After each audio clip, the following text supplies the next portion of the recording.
Boa tarde a todos. Então, essa mesa, na verdade, não é uma mesa, né? É uma sala de estar. É uma sala de estar, uma sala de bate-papo. A gente resolveu fazer assim para tentar ficar o mais confortável, como se a gente estivesse conversando, né, em casa, recebendo os amigos. E eu acabei, né, trazendo alguns amigos que entendem um pouco do que eu quero discutir e quero entender melhor, que é a tecnologia da inteligência artificial, né? Acho que o especialista maior aqui é o doutor André. Ele veio da USP, ele trabalha nessa área, e eu vou pedir ele para iniciar, mas primeiro eu vou falar da professora Ana, que está aqui com a gente, doutora Ana, da Siemens, que trabalha com imagens e tem um pouco dessa parte de tecnologia de IA, reconhecimento diagnóstico, etc., que faz parte do que a gente quer entender aqui hoje. E também a professora Rita, da Universidade Federal aqui de Minas Gerais, que é do Departamento de Química e trabalha com redes neurais, etc. Então, nós vamos brincar um pouco com o que a gente sabe, para a gente tentar entender. E eu peço, assim, se alguém trabalha com IA, tem interesse, quer entender qualquer coisa, vamos interagir juntos. Eu acho que a ideia desse local aqui agora é para isso, né? Eu brinco muito, vocês me conhecem muito bem, e eu falo assim, não sei nada disso, mas estou ali falando sobre isso, né?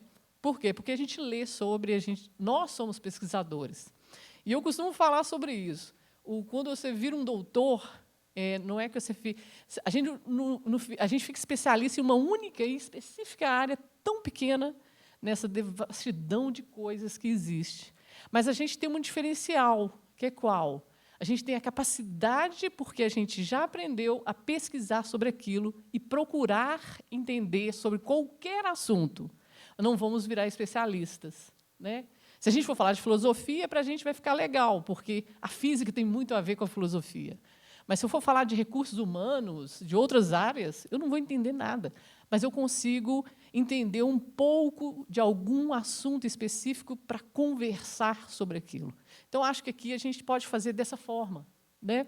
E aí eu pedi a esses queridos agora amigos, né? A Ana conhecia há pouco tempo, a Rita já conhecia há mais tempo, o André está conhecendo agora, e espero que nós possamos colaborar aí, né? Também estou entrando nessa área de IA com o pessoal tem um projeto grande da FAPEMIG, da Rede Oncológica de Minas Gerais. Não tem nada a ver com radiação, então a gente fica... Tem a Gabi, que está ali, que ela sabe disso, né? A gente fica tentando trocar informações, e essa interface, às vezes, é difícil. Às vezes, não, acho que muitas vezes é difícil. De eu falar de tecnologia com um biólogo, e do biólogo me mostrar o que ele está querendo entender sobre um assunto específico, e eu não sei, não entendo o que ele está falando, né? E aí eu acho que a gente tendo esse talking aqui, né, essa conversa, a gente pode tentar melhorar essa interface entre a gente. E aí a gente sabe que pode aplicar para qualquer coisa, né? Nesse caso, a gente está mexendo com histologia, né? É um assunto que eu nunca tinha pensado que eu poderia entender, até agora eu não entendo, mas os algoritmos de aprendizado de máquina, nós já estamos fazendo. A gente está fazendo aqui no Departamento de Engenharia Nuclear, no DEM, com um aluno. Então, a gente está aprendendo um pouquinho. Eu não entendo a imagem histológica, eu não sei o que ela está representando ali, não sou patologista, mas a gente faz a máquina ler aquilo, o algoritmo reconhecer aquilo, aprender sobre aquilo, e depois me falar o que eu preciso saber daquilo. Parece difícil, parece fácil para alguns. Vamos ver o que a gente vai conseguir esclarecer hoje, ou sair com mais perguntas, talvez, que eu acho que o aprendizado é esse, né? É a gente começar a fazer perguntas. Porque, se a gente não tem pergunta, talvez a gente não entendeu foi nada, né? Vou passar, então, a palavra para o André. O André, você quer se apresentar? Ou você já quer colocar seu slide? Fica à vontade. Posso colocar o slide na frente também, ele já está lá. Então, vou pedir o Natan, coloca o slide do André, por favor. Pode ir posicionando lá, então, André, que ele está lá em cima. Davi, O Natan está sabendo do slide? Dá.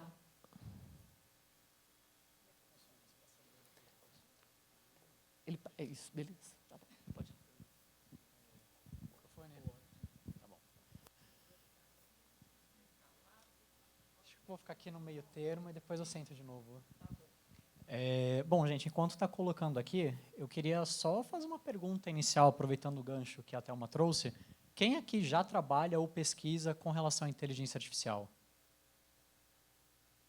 Tá. Então, temos algumas pessoas aqui, mais para poder entender também o perfil de vocês. Isso aqui pode passar, Thelma, ou eles estão colocando? Tá. Tá bom. Tá bom, vou aproveitar então para começar a me apresentar. Meu nome é André Carneiro, eu sou pesquisador do LabDAPS, que é um laboratório de inteligência artificial que tem lá na saúde pública da USP. Além disso, eu tenho uma trajetória que eu passei alguns anos já atuando como cientista de dados na indústria também. Então, eu costumo dizer que eu tenho um pezinho em cada área, então tanto na indústria quanto no acadêmico. Mas aqui eu vim para falar mais com relação à questão acadêmica e sobre como que a IA consegue impactar a nossa vida e a sociedade, principalmente no âmbito da saúde. Tá? Então, eu queria começar fazendo uma outra pergunta, que na verdade essa pergunta está no slide, mas depois eu passo, que é, quem aqui acredita que quando a gente está falando da utilização de inteligência artificial, e aí pode ser no sentido mais amplo de todos, quem acredita que ele vai trazer mais benefícios para a sociedade? E eu quero saber quem acha que ele vai trazer mais malefícios. Tá? E depois eu explico o porquê também nessa questão. Então, eu queria só um segundinho para vocês pensarem e depois vocês levantarem a mão. Tá? Então, quem acredita que vai ser mais maléfico para a sociedade como um todo? Tá? Poucas pessoas tímidas levantaram a mão. Tá bom, tem mais algumas. Quem acredita agora que vai trazer mais benefício para a gente como sociedade?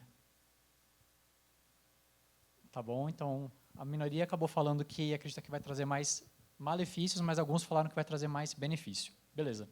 Eu pergunto isso porque a gente está num momento hoje que aí ela está muito no nosso dia a dia. E aí, principalmente com relação aos principais avanços que a gente tem tido e que a gente tem tido acesso também como ferramenta.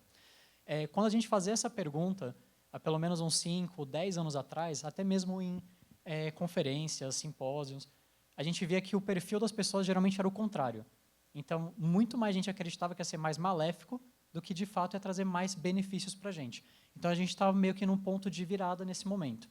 Né? Claro que a gente está num público aqui um pouco mais enviesado também, mas, como um todo, a gente tem tido essa mudança de comportamento. Você acha que foi agora? Vai no gogó, então. Porque dá para fazer também, mas eu acho que vai ser legal porque tem alguns dados que seriam interessantes.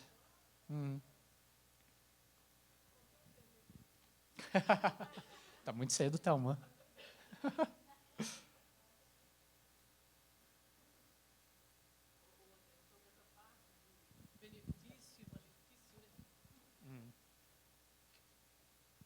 É esse mesmo.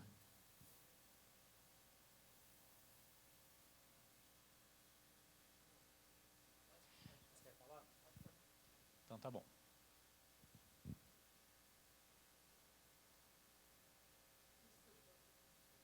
Vamos ver. Por enquanto, não.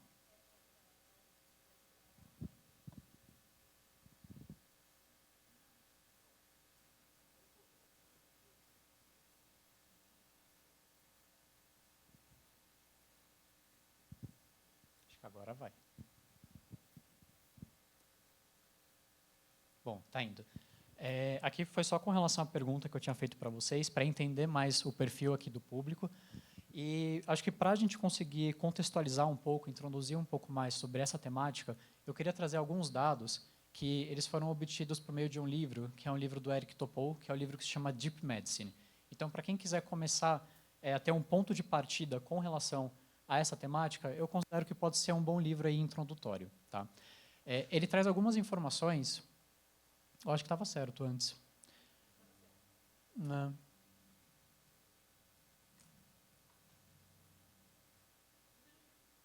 Aí, foi.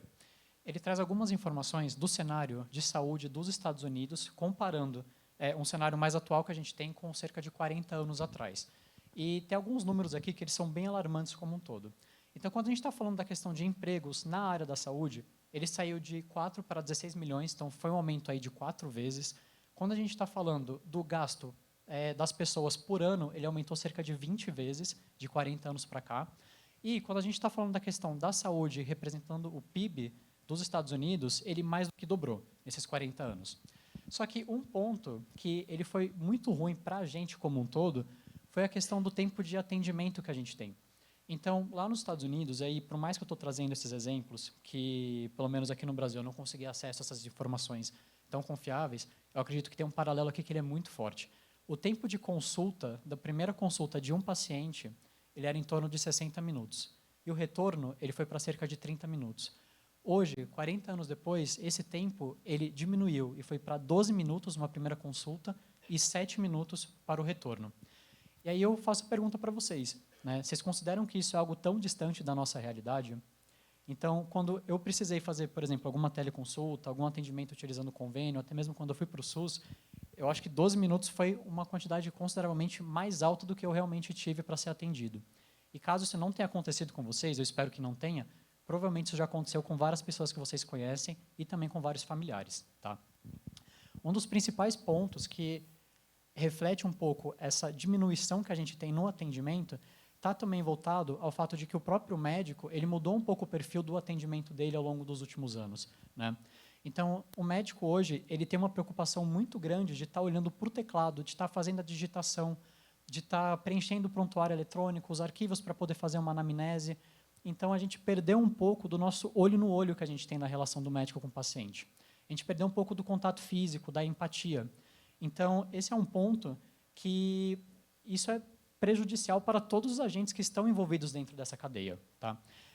E aí, um dos principais pontos que o livro traz é de como que a IA consegue fazer com que a gente consiga trazer novamente esse olho no olho, esse contato, a gente aumentar essa empatia e a gente ser visto agora como pessoas, e não simplesmente como uma pessoa que tem uma doença que tem que ser tratada.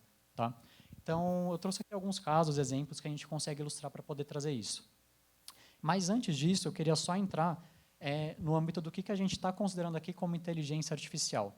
E aí, aqui eu trouxe uma visão super simples mesmo sobre a área, porque é uma área que hoje o termo de IA ele é muito amplo. Tá? Então, vem desde a parte de robótica, a parte de robôs fazendo operações em pessoas, sendo controlados por outros humanos à distância. Mas eu estou trazendo aqui principalmente a questão do machine learning, que é o aprendizado de máquina, que é o que eu entendo que a maioria das pessoas aqui também conhece, ou já ouviu falar, que também tem muita linha de pesquisa. Tá? E dentro dessa área, a gente tem principalmente 4 grandes subgrupos, que são aprendizado supervisionado, não supervisionado, por reforço, e um que está super em alta agora, que é a IA generativa. Tá bom? Depois a gente pode entrar até um pouco mais de detalhe do que é cada uma delas e como que elas podem impactar o nosso dia a dia. Quando a gente está falando, então, da aplicação das modelagens de inteligência artificial na saúde, ela vai impactar a gente de diversas formas diferentes. Tá? Mas um ponto que é super importante a gente considerar é que quando a gente está falando de machine learning, que é o aprendizado de máquina, ele funciona como se fosse até mesmo um assistente para a gente tomar algumas decisões, né, e para poder otimizar alguns processos que nós temos no dia a dia. Né. E um ponto que ele é muito bom e a gente tem que guardar é que a inteligência artificial, o machine learning, é claro que ele tem que ser construído da forma correta, de uma forma ética, ele tem que ser auditado. Mas se ele é um agente que ajuda a tomar a decisão, ele é um agente que ele nunca se cansa. Né? Então, ele não é que nem um médico que vai ter um dia bom, que ele vai ter um dia ruim. Ele vai ser consistente nas suas previsões, seja lá qual for a previsão que você está precisando dele. Né? Ele consegue fazer um atendimento mais personalizado, consegue fazer um monitoramento mais específico e pegar padrões que são mais difíceis do olho humano conseguir enxergar. Então, aqui, claro que isso não é uma lista exaustiva, a gente tem um monte de coisa que a gente consegue utilizar IA na área da saúde, mas eu trouxe 3 que eu acredito que vão ter um impacto que ele é super importante. O primeiro deles é com relação à redução da burocracia e da documentação. Então, já existem hoje IAs e startups que trabalham especificamente com isso, por exemplo, essas aqui do Voa Health, o Dr. John, que eles escutam a conversa do paciente junto com o médico e já faz toda a transcrição de áudio. Ele já monta a anamnese, já monta o prontuário eletrônico. Por quê? Para livrar o médico de ter que gastar o tempo dele digitando e não olhando para o paciente. Então, para que ele focar no que realmente importa, que é na humanização. Tá? Um segundo ponto, que é um ponto que é super marcante, a gente trabalha bastante isso no laboratório, eu acho que é também o ponto que a Thelma vai usar bastante, é utilizar esses modelos como diagnóstico e prognóstico. Então, quando a gente está utilizando isso, aqui eu trouxe o exemplo da NEOMED, mas eu vou passar, inclusive, um artigo que a gente publicou esse ano, que a gente tem algumas pesquisas, que ele faz toda a parte do acompanhamento com relação a questões cardiovasculares do paciente e consegue já identificar previamente se vai ter algum risco. Então, você consegue ter diagnósticos mais precisos, você consegue democratizar até mesmo o acesso à população, principalmente de populações que que são mais marginalizadas, que não têm um especialista para poder entrar em contato com elas. Então, a gente consegue utilizar isso de uma forma muito benéfica.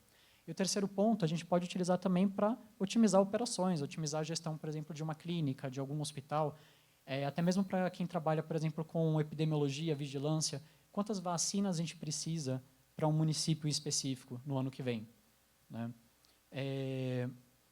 Quantas, por exemplo, os leitos de hospital vou precisar, dado que está tendo alguma epidemia.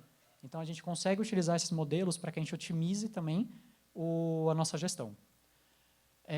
Um caso que aí acho que mais acadêmico aqui para a gente trazer foi um estudo que a gente montou no ano passado, que a gente publicou nesse ano, que é utilizando uma técnica chamada de Transfer Learning, e aí quem trabalha com IA, mais especificamente com Deep Learning, talvez já tenha ouvido falar, eu não sei se é o caso da Rita também, em que a gente cria um modelo, dado um determinado contexto, e a gente retreina esse modelo posteriormente com um novo contexto, sem precisar criar ele do zero. Então, a gente aproveita uma parte do treinamento para poder replicar ele em uma outra situação.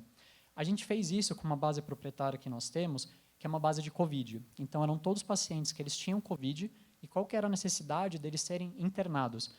A gente tem até outros desfechos, por exemplo, necessidade de ventilação mecânica, de óbito. Então, a gente pode generalizar isso para vários contextos diferentes. E, nesse caso, a gente utilizou só variáveis que eram de fácil coleta. Então, a paciente chega, ele é diagnosticado com COVID, você coletou informação de temperatura, de pressão e um hemograma simples. Será que a gente consegue já pegar alguns indícios de que esse paciente ele pode vir a óbito, por exemplo? Então, no caso, era a necessidade de internação. E o que a gente viu é que, utilizando essa técnica, a gente conseguia melhorar muito a performance dos hospitais, inclusive hospitais mais remotos. Então, se a gente tem, por exemplo, um hospital digitalizado, com muitos recursos, e aí a gente consegue criar esse modelo, a gente consegue extrapolar esse modelo para regiões menos favorecidas, regiões que não têm um especialista, por exemplo. Então, o nosso objetivo, pelo menos no laboratório, é como é que a gente consegue democratizar esse acesso para a população que mais necessita. Tá? Então, isso aqui são alguns casos em que a gente consegue, de fato, utilizar a IA no âmbito da saúde para poder melhorar. Mas é claro que existem vários desafios que devem ser enfrentados, alguns eu até comentei. Então, como é que você consegue garantir que o seu modelo ele foi criado de uma forma ética, ele teve alguma auditoria por trás, né? Como é que a gente consegue integrar tudo isso dentro dos sistemas que estão envolvidos? Então, tem várias questões que acho que vale a pena serem conversadas também, mas o principal é que a gente tem muita oportunidade ainda, e oportunidade de usar isso para o bem, né? Para a gente conseguir trazer isso para quem de fato está precisando. Situações que não tem um corpo médico especializado e que vai conseguir trazer o atendimento que a população precisa. E, claro, toda essa questão da relação do paciente-médico, né? Então, como é que a gente consegue trazer de volta, não necessariamente 60, 30 minutos, mas um atendimento de qualidade, um atendimento que, de fato, a gente está sendo ouvido e está sendo tratado. Então, acho que aqui são alguns pontos que eu queria trazer sobre como que a gente conseguiria trazer a questão da IA no âmbito da saúde. Tá? Aqui está o meu contato, se alguém precisar, e se quiserem também seguir dentro do laboratório para acompanhar algumas pesquisas que a gente está tendo, que a gente está desenvolvendo, é aqui o @labdaps. Tá? Então, obrigado.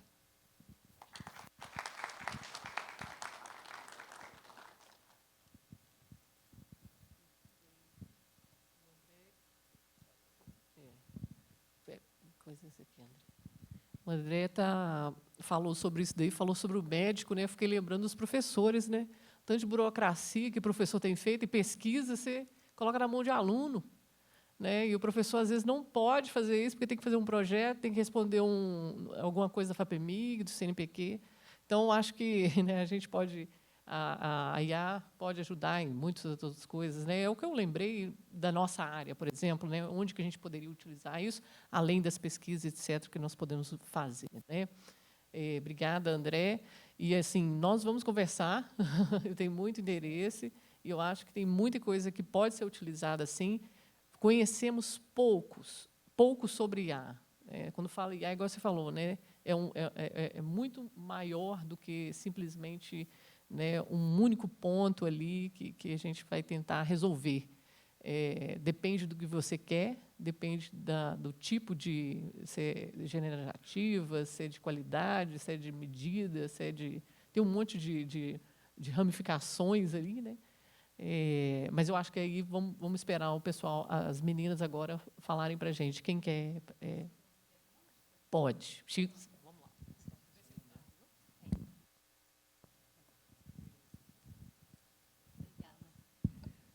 Boa tarde. Agora sim, nossa. Bom, pode ir colocando, mas eu vou seguir aqui o ritmo do bate-papo. Pode ser? Bom, eu acho que primeiro, me apresentando, eu sou a doutora Ana Carolina, eu sou gerente de colaboração científica da América Latina da Siemens Healthineers, e a minha contribuição hoje é muito mais trazer esse olhar da indústria e o que falta para a gente ligar, muitas vezes, os professores, os estudantes, fomentar, incentivar isso, e como que a gente pode, como indústria, trazer recurso, né? Então, se vocês quiserem, tem algumas imagens legais, mas, enfim. Bom, mas eu acho que o primeiro ponto, trazendo a parte do diagnóstico, eu sou responsável por uma modalidade dentro da Siemens, que se chama tomografia computadorizada. Acredito que muitos de vocês aqui, quem já não pesquisou, quem já não conhece alguém que fez o exame, enfim. A Siemens, hoje, ela tem esse tipo de plano de carreira, que é um pouco diferente até em outras multinacionais. Então, hoje, a gente tem mais de 70 pessoas globalmente atuando com colaborações científicas. E uma das exigências para esse cargo é ser doutor. Então, eu coloco isso também em pauta aqui para os professores, os alunos, para que a gente entenda como a nossa ciência ela vem evoluindo, né, a passos muito largos, e a exigência do mercado na indústria também mudou. Bom, falando agora como a gente pode incentivar essas pesquisas, como que a indústria pode aportar, a Siemens, por exemplo, a gente tem uma fábrica em Joinville. Essa fábrica, obviamente, ela não só monta equipamentos de tomografia, como ressonância, mas tudo que a gente vende, que é feito dentro dessa fábrica, 4% tem que ser revertido através de uma lei que chama Lei da Informática. Para quem não conhece, eu não vou entrar nesses detalhes, mas é um valor considerável que a gente pode aportar à ciência no país. E a gente está falando de desenvolvimento de software. Essa lei ela exige que a indústria utilize isso dentro do panorama nacional, mas na execução de software. Quando a gente pensa em software, obviamente, a gente já traz inteligência artificial para esse jogo. E quando a gente fala de equipamentos, e eu acho que aqui é a minha maior contribuição, saindo um pouco só da academia, tirando um pouco desse estado, dessa arte, na indústria a gente precisa vender, né? Como, não que a academia não precise, mas eu entendo, eu mesmo no meu doutorado eu fiz uma pesquisa básica, fiz o desenvolvimento de um Phantom e tenho o maior orgulho dele, mas na indústria tudo tem que, de alguma forma, trazer um ROI. E eu acho que isso também é uma polêmica quando a gente traz para a academia, mas eu deixo a provocação também aqui com os pesquisadores, que muitas vezes o que nós, como indústrias, precisamos é conhecer as pesquisas de vocês sobre uma outra ótica. E essa outra ótica é exatamente essa. Qual é o custo, efetividade disso? O que isso vai agregar no meu equipamento? Esse teste vai ter um valor para o cliente final? E hoje, assim, eu confesso que todos os hospitais que eu percorro na América Latina, uma grande demanda dos nossos médicos é esse equipamento, essa solução, ela tem inteligência artificial? Muitas vezes ele nem sabe qual é a diferença que a gente está tratando aqui, né? Se foi um transfer learning, que é uma coisa que a gente faz a beça aqui na Siemens, a gente adora pegar ideias que já foram fomentadas e não ficar recriando do zero, né? Não preciso reinventar a roda. Mas, independente disso, vende muito, né? Eu acho que todo mundo que passou também e deve ter ouvido da nanotecnologia em outro passado, acho que comprava até shampoo, né? Que tinha nanotecnologia e a gente acreditava nisso. Mas, enfim, hoje a inteligência artificial ela também é um grande foco de venda. Então, um dos meus trabalhos é provar para o meu cliente que comprou a nossa máquina que ele tem IA do começo ao fim. E hoje é uma realidade isso. Então, os equipamentos que vocês têm aqui na região, inclusive, quando o operador ele começa a programar o equipamento para fazer um exame simples, ele já está trabalhando com árvore de decisão. E essa árvore de decisão ela foi previamente treinada por algoritmos que tiveram inteligência artificial. Não vamos entrar no detalhe do que é mais poderoso ou não, mas eu tenho. Além disso, quando a gente programa um exame, talvez quem já trabalhou mais aqui na prática, a gente precisa, às vezes, identificar estruturas. Essas estruturas, quando a gente está começando, é super difícil, às vezes, achar a horta ali naquela imagem axial, achar o tronco, enfim, o tronco pulmonar. Hoje eu tenho uma inteligência artificial que já coloca lá uma bolinha naquele lugar específico. Então, se eu tenho um operador que não está tão treinado, é um jeito que eu consigo manter uma qualidade desse exame. É claro que a gente entra em outra seara, né, que é a educação, que a gente não pode perder, né, o nosso usuário ele tem que continuar sendo qualificado, mas a gente entende que esse é um dos passos. Bom, esse é uma das coisas que eu estou colocando no mais básico que já tem no equipamento há anos. A gente não está falando de uma coisa que surgiu há 2 anos, não. É, no mínimo, já há uns 10 anos isso já está dentro do equipamento. Mas, fora essa parte pré-diagnóstico, que ainda é na execução do exame, a Siemens hoje ela tem uma cadeia que a gente brinca que a gente tem tudo para produzir inteligência artificial.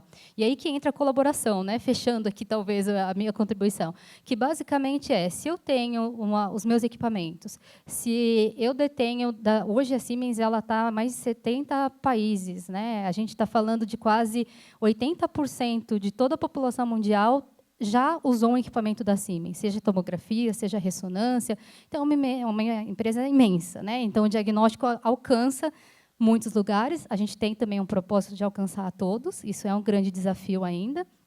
Mas, quando a gente sai da parte da operação mesmo, da execução do exame, e a gente entra na parte do diagnóstico, a gente tem diversas ferramentas que facilitam não só a detecção de nódulos, não só a gente também conseguir fazer um rastreamento assertivo, fazer uma predição, eu consigo fazer um cálculo de score de cálcio dentro de uma artéria, e dentro de um exame, que hoje é a principal pauta, que é a gente ter um achado incidental, ou então a gente ter uma tomografia oportunista, que eu estou fazendo um exame para avaliar um COVID. Será que eu não posso já avaliar um risco cardiológico? Será que eu já não posso avaliar se esse paciente pode ter osteoporose ou não, através de uma densidade óssea? Enfim, então esse é o tipo de trabalho que a gente faz muito aqui em tomografia. A Siemens tem avançado muito em outras linhas de equipamento também, hoje com contagem de fótons, enfim.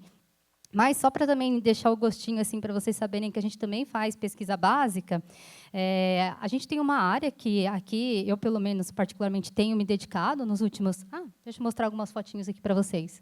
Só algumas fotinhos legais. Eu falei de colaboração, que é uma aliança de valor que a Siemens tem, mas eu gosto só de reforçar isso porque não é todas as multinacionais que têm um grupo tão imenso de pesquisadores, doutores, dedicados a trabalhar por todos nós. Nós estamos representando a Siemens, mas a gente quer sempre melhorar o benefício do paciente. Então, as nossas pesquisas, elas não querem só trazer rentabilidade financeira, que é uma coisa que mantém a nossa empresa de pé, mas a gente também quer descobrir como as nossas tecnologias podem impactar, podem favorecer o paciente e o radiologista e toda a cadeia da imagem.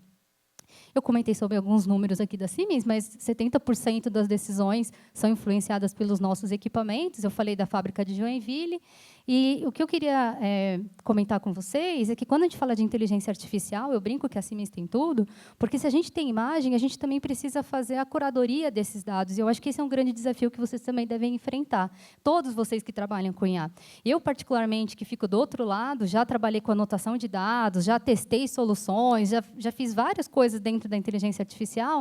O nosso grande desafio é ter um dado de qualidade. Então, não adianta só a gente querer fazer IA. A gente precisa saber exatamente o que a gente quer daquele dado, né? E essa é uma grande dificuldade. E, bom, eu trouxe aqui só para vocês terem uma noção do portfólio que eu cuido. Então, são mais de 15 equipamentos, né? A gente pensa, tomografia é tudo igual? Não é tudo igual. Mas, então, até para dizer que, basicamente, a gente tem linhas também que a gente quer trabalhar em cada uma delas. Eu comentei com vocês sobre algumas ferramentas de IA que estão dentro do equipamento. Essa, por exemplo, só por curiosidade, quem frequenta uma máquina nossa, tem um reconhecimento automático do isocentro. Acho que, para todos os físicos aqui que controlam dose, vão achar isso sensacional. A gente não zera mais nada, né? Então, o próprio equipamento já usa IA para saber qual que é aquele paciente, qual é o padrão de dose que ele deveria receber e tudo mais. A ferramenta que eu mencionei, né, sobre a aorta e o tronco pulmonar, a gente tem ferramentas automatizadas para várias reconstruções. Ninguém merece mais hoje ficar segmentando osso, segmentando, enfim, outras estruturas. E, como eu mencionei, né, para deixar aqui, então, finalizar minha contribuição da radiômica, a gente também faz pesquisa básica. Aqui dentro da Siemens, como eu mencionei, a gente tem o recurso da lei da informática. Então, eu deixo também a provocação para os professores, alunos. Se vocês têm uma boa ideia, que vocês entendem que tem uma sinergia com nossos equipamentos, com o nosso mercado, nos convidem. Tudo que a gente mais gosta, muitas vezes, é ouvir uma boa ideia. E já aconteceu aqui várias vezes de eu escutar pesquisadores que têm excelentes ideias. É claro que todo mundo vai ter que, em algum momento, deixar, às vezes, um pouco o ego de fora, porque quando a gente chega na indústria, tudo tem um preço, né? Mas, basicamente, sendo interessante para ambas as partes, é possível, sim.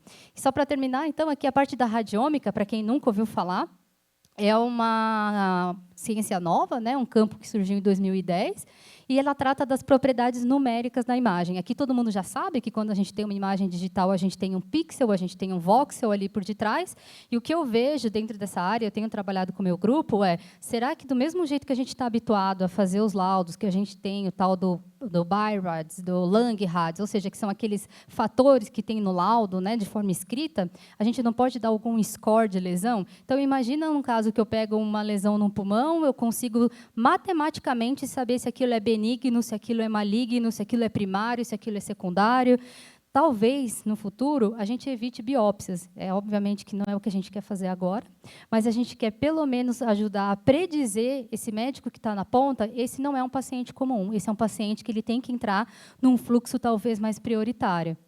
E a gente está fazendo isso, em parceria com alguns hospitais, como o próprio Hospital das Clínicas de São Paulo, a gente também tem parceria no Sírio-Libanês. Então, hoje, o meu papel é fechar as parcerias com os nossos clientes, mas, muitas vezes, eu não consigo lidar com isso sozinha. Não basta só eu ter o hospital, que sabe muito da parte clínica daquele paciente, não basta eu, como indústria, conhecer muito o meu equipamento, mas cadê os nossos pesquisadores, né? Então, nesse momento, é essa aliança que a gente faz. A gente vai atrás de pesquisadores, a gente vai atrás de pessoas que podem colaborar conosco. Deixei algumas linhas aqui de pesquisa para quem se interessar. Então, a Siemens adora ouvir oncologia, cardiologia, câncer de pulmão, Alzheimer, enfim, AVC.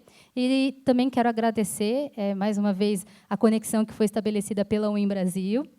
Inclusive, estamos aqui graças a essa conexão. Deixei o QR Code para quem quiser acessar a comunidade. Tem um material incrível lá, de podcasts e tudo mais. Então, agradecer todo o time. E eu deixo aqui só minha mensagem, que eu realmente acredito que a gente está vendo uma revolução matemática na imagem. E, no futuro, talvez a gente possa evitar esses procedimentos tão invasivos, né?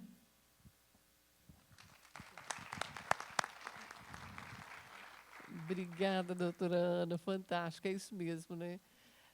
Enquanto vocês falaram, daqui a pouco eu passo para a Rita, vieram várias questões, né? A questão da IA, muitas vezes, a questão computacional, vamos colocar assim, ela tem um custo, além dessa questão do custo do dado que você mencionou, que eu quero aplicar esse algoritmo. Cadê os dados? Né? E a gente vê isso, um exemplo, por exemplo, a gente tentou fazer alguma coisa com radiomics. Né? Então, onde estão os dados? Então, para a gente pegar os dados, saber o que eles significam, ter essa caracterização desses dados, para ensinar a IA, para depois ela reconhecer algo que não foi reconhecido ainda, é um problema maior, resumindo o que você já falou. Né? A gente está vendo isso agora com esse projeto que eu estou entrando com o pessoal da rede oncológica do Instituto Mário Pena, que é um projeto gigante de Minas Gerais. A mesma coisa. Cadê as imagens patologistas? Onde estão as imagens? Então, o pessoal tem que passar para a gente as imagens. O que elas significam? Quais as características? O que eu peço para o algoritmo reconhecer das imagens novas agora? Isso aí é um primeiro passo. Isso é um problema gigante. O segundo problema que eu vejo é o custo computacional. A Siemens tem dinheiro para fazer hardware, para montar isso daí, e fazer IA funcionar lá na máquina dela lindamente.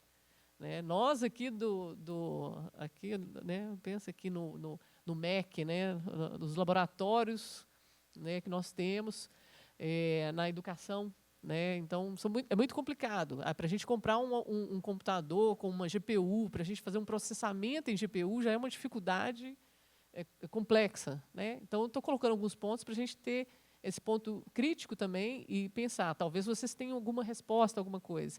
O problema energético, né? Tá aí a Microsoft comprando espaço aqui no Chile, para resfriar a máquina, para ter espaço de, né? Então a gente vê isso, né? A gente está vendo isso acontecer. Alguém, você tem alguma ideia sobre isso? Vocês querem falar sobre isso nesse momento? Querem tentar? Uma das coisas que a gente contabiliza muito hoje são cliques. Por incrível que pareça. O meu radiologista ele vai dar quantos cliques para ele poder fechar um diagnóstico. Então, a gente, às vezes, acaba pesando a sustentabilidade nisso. Então, se eu tenho só 2 cliques, mas isso, de alguma forma, emite carbono, enfim, a gente tem que pensar nisso. Mas hoje é um risco hoje para a indústria, porque realmente a gente ainda está pensando muito na visão do usuário. É claro que hoje os nossos equipamentos, por exemplo, a gente está tentando trazer uma diminuição. A gente tem outras plataformas que elas se desligam automaticamente, você não precisa reiniciar, não precisa calibrar. Mas ainda no campo da IA, a gente ainda está muito devagar, assim. Mas também só sobre a imagem, uma curiosidade, a indústria compra a imagem. Então, às vezes, no projeto de vocês já têm esse novo ouro digital, é uma coisa para ficar pensando, assim, sabe? É claro que tem que ter uma imagem bem regulamentada, né? O paciente tem que ter assinado um termo de responsabilidade, toda a LGPD, mas só para mencionar que nos nossos projetos, muitas vezes a gente compra e compra considerável, assim, esse tipo de dado, mesmo às vezes não rotulado. Eu acho que depende muito de qual é o contexto que a gente está inserido também para poder colocar essas questões em prática, né?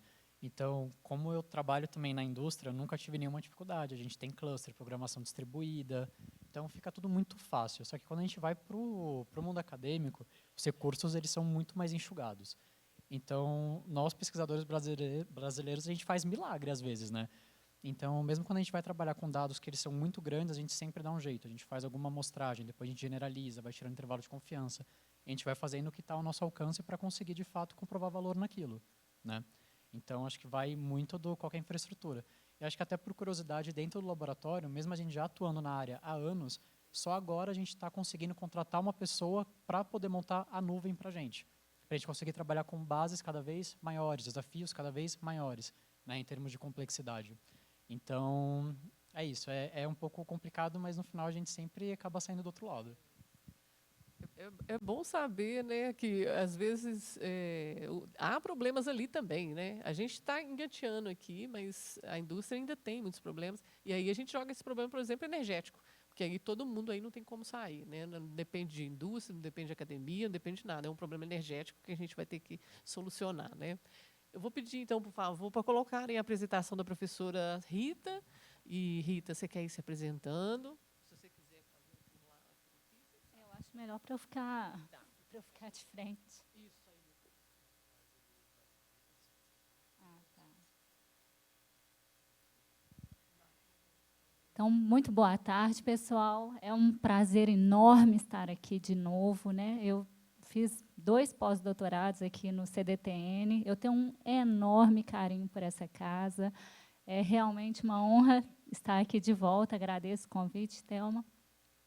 Vou começar iniciando, então, começar aqui por essa discussão aí da inteligência artificial, né? Eu acredito, eu já venho do outro lado, né, Thelma? Eu já acredito que o nosso papel de pesquisador é desenvolver teoria para não precisar de tanto custo computacional, né? A minha visão é essa de atrelar matemática, física, química, num modelamento robusto para que a gente não precise de tanto custo computacional, né? Então, eu trouxe a apresentação que eu vi discutir aqui com vocês, né? Os pontos que eu vim discutir aqui com vocês, é mais nessa área, assim, como a gente pode trazer essa parte da pesquisa universitária para trazer robustez. E, claro, a gente vai, eu utilizo, né, eu vou me apresentar aqui, eu utilizo rede neural artificial, mas em cima de um modelamento matemático e físico mais robusto, tá? Então, vamos passar aí para frente, né? a parte que me coube aqui nessa discussão é trazer como a pesquisa acadêmica pode ser desenvolvida na área nuclear e como que ela pode estar conectada aí com a indústria e a sociedade. Então, me apresentando aí para vocês, né, meu nome é Rita de Cássia de Oliveira Sebastião, sou professora titular lá no Departamento de Química, aqui na UFMG, desde 2008. E as 3 áreas principais de pesquisa hoje em dia que eu atuo são problemas inversos em fisicoquímica, em que eu utilizo redes neurais artificiais para resolver esses problemas, cinética de decomposição térmica, cinética de combustão, ensino e popularização da ciência. Então, trazendo aqui esse questionamento, né, quais são as demandas industriais que a gente pode trazer tecnologia do laboratório para o mercado? Então, a gente vê, principalmente, uma demanda crescente ali, ó, que a gente tem que aprimorar a precisão dos nossos dosímetros, né, principalmente pela aplicação, radioterapia, monitoramento, proteção ambiental. A gente tem que desenvolver dosímetros o quê? De baixo custo. E esses dosímetros de baixo custo, eles têm que passar por um rigoroso processo de regulação. Então, como que a gente pode fazer isso, né? 4 áreas, 4 vertentes aí que a gente pode pensar, né, em que eu trabalho propriamente nessas 4 vertentes, por exemplo, nessa área de problemas inversos aqui, ó, que é uma oportunidade da gente trazer um aprimoramento de modelamento matemático e físico para essa área nuclear. Só que esse refinamento, esse modelamento mais aprimorado, ele precisa de ferramentas robustas para sua resolução. Uma das ferramentas seria a rede neural artificial.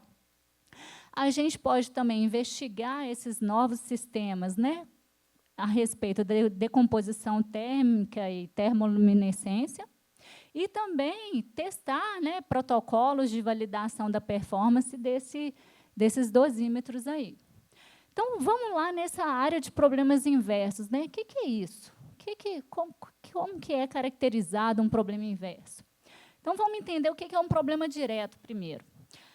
Quando você tem um sistema que tem uma propriedade microscópica intrínseca, essa propriedade microscópica vai me gerar um sinal, que são os dados experimentais. Isso é o problema direto. Eu meço a propriedade macroscópica lá na frente. Agora, o que seria um problema inverso? Eu tenho um sinal, um dado experimental, e eu quero inferir sobre a propriedade microscópica que causou essa manifestação experimental. Para resolver esse tipo de problema, eu tenho uma modelagem matemática e uma modelagem física que envolve matrizes de altas condições. Então, por isso que eu preciso de ferramentas matemáticas robustas, como, por exemplo, a rede neural artificial. Nesse caso aqui, ó, é um trabalho que eu trouxe aqui para a gente discutir, é um experimento de eco de spin, em que você tem o decaimento da intensidade do sinal. Lá no equipamento de ressonância magnética nuclear, tem um software lá que faz o ajuste exponencial dessa curva aqui e o usuário sai feliz para casa. Ele ajusta uma exponencial a esses dados aqui e sai satisfeito. Mas só que a gente pode entregar muito mais informação com esses mesmos dados. Como? Trazendo uma modelagem robusta.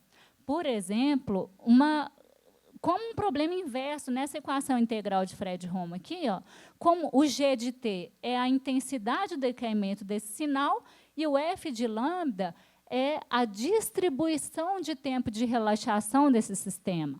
Então, por exemplo, nesse trabalho aqui, ó, a gente pegou, né, os dados experimentais e, ao invés de determinar simplesmente um ajuste de uma curva exponencial e determinar o tempo de relaxação, a gente determinou a distribuição de tempo de relaxação. Então, inicialmente, eu tinha um sistema com ferro 2+, esse sistema, o polímero, né, do dosímetro tinha uma interação spin-spin via esse ferro 2+. Foi oxidado pela radiação, virou ferro 3+, E isso faz o quê? Com que a interação spin-spin seja mais efetiva. Então, diminui esse tempo de relaxação. Então, eu tenho uma correlação linear, ó, bem bonitinha, entre a dose e a diminuição desse tempo de relaxação. Esse R2 aqui é o inverso do tempo de relaxação. Então, tem essa correlação aqui bem bacana, e a área sobre essa curva aqui, ó, vai me dizer o quanto de material está sob essa condição. Ou seja, eu tenho muito mais informação a partir dos mesmos dados experimentais.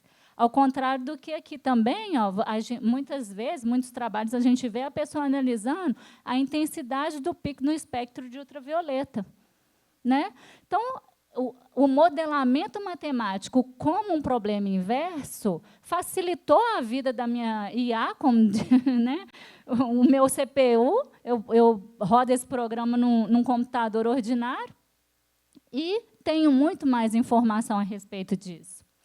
Um outro trabalho também foi esse, utilizando o equipamento de ressonância magnética nuclear com experimentos de difusão.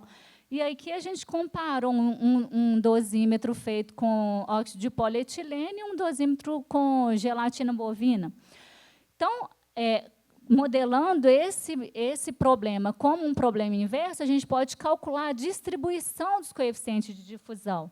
E aqui a gente observa que o dosímetro utilizando o PEL, ele apresentou coeficientes de difusão menores. Ou seja, para aplicação em dosimetria 3D, ele é muito melhor, porque ele guarda informação do local onde foi irradiado. Porque ele fica quieto lá, ó, mais quieto do que o outro usual. Outro tipo de rede neural que a gente pode usar é para determinar a estabilidade térmica e cinética de decomposição térmica desses dosímetros. Então, aqui é um estudo, né, que a gente está desenvolvendo ainda com novas formulações, que a gente pode pegar o comportamento térmico dos materiais, os novos polímeros, ver a resistência dele a essa elevação de temperatura e também determinar mecanismo pelo qual ele se decompõe, como energia de ativação, fator de frequência e constante de velocidade, trazendo muito mais informação sobre a robustez desse dosímetro. Aqui um trabalho também que a gente está desenvolvendo, né, para calcular o PDD. Então, pela rede neural, você pode determinar qual seria o PDD num campo 10 por 10 e fazer a extrapolação para um outro campo onde você não tem dado experimental, tipo 50 por 50 e por aí vai. Então, qual que seria um método de colaboração, um mecanismo efetivo de colaboração entre a academia e a indústria? Então, uma proposta seria deixar, né, desenvolvimento e pesquisa para a universidade, que é o que a gente sabe fazer, mas eu acredito que a criação do protótipo tem que ser desenvolvido em conjunto, para a gente conseguir atingir lá a indústria, né, a colega aqui, que fez o nosso convite, e deixar esse lado que a gente não tem muita entrada, né, para a parte da indústria, que é a certificação regulatória e o escalonamento da nossa tecnologia, né? Muitas vezes a gente não trabalha com isso, fica restrito à nossa realidade de laboratório. Então, eu trouxe umas questões críticas aqui para a nossa reflexão, né? Como que a gente poderia trazer os grupos de pesquisa mais próximos a essas companhias industriais e médicas? Será que o convite aqui da Ana, né, é suficiente? Será que a gente consegue estabelecer essa parceria? Quais seriam os principais obstáculos? Será que os custos de implementação, essa validação regulatória, padronização, ou é uma resistência cultural? Será que, como que as universidades podem contribuir para transformar esses algoritmos, que muitas vezes pode parecer um bicho de 7 cabeças, né, em soluções lá no mercado? E qual seria o impacto se essas inovações alcançassem o setor produtivo mais rapidamente? Então, uma das sugestões, né? A gente, professor é assim, negócio de fazer a pergunta e a resposta. Mas uma das sugestões que a gente dá seria: será que a gente não pode desenvolver projetos de doutorado em colaboração? Será que a gente não poderia fazer submissão nas agências de fomento em parceria? Será que a indústria não abre o coração para a gente realmente entender as dores? O que está pegando lá, ô indústria? O que está pegando? É falta de conhecimento? Ou você ajusta a curva exponencial lá e sai feliz e isso está bom para você? Eu posso te entregar mais? Vamos conversar, né? E mais ainda, pesquisa multidisciplinar, porque a gente precisa de químicos, físicos, médicos, engenheiros nucleares, todo mundo junto trabalhando para que essa pesquisa chegue lá na indústria, né? Então, essa visão que eu gostaria de trazer. Gostaria de agradecer novamente Thelma, ao CDTN, aos colegas aqui da mesa, ao FMG, Departamento de Química, e aos meus estudantes também, né, que muito fazem parte da minha vida. Muito obrigada.